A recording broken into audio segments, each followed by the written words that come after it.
हरि थरे थरे ग्रीक वीर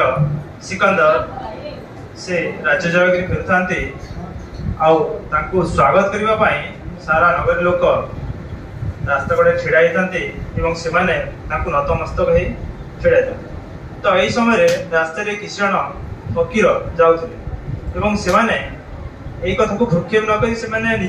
में कथा हसी हसी जाऊँ यह देखी सिकंदर रागी गले से धरी आनी जेल दंड देवा कहले दरबार को अणागला आउ सिकंदर कहले तुम्हें जदि क्षमा प्रार्थना कर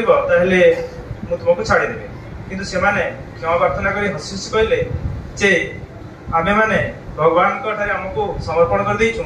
तेणुक तुम कौन डर ना अर्थात तुमको आम कौन सम्मान देवु ना तो सिकंदर पर निजर भूल बुझीपारे कहबार अर्थ हूँ आम निजक समर्पण कर कौन कार्य पूर्ण नियोजन करवा सफल निश्चय पाए।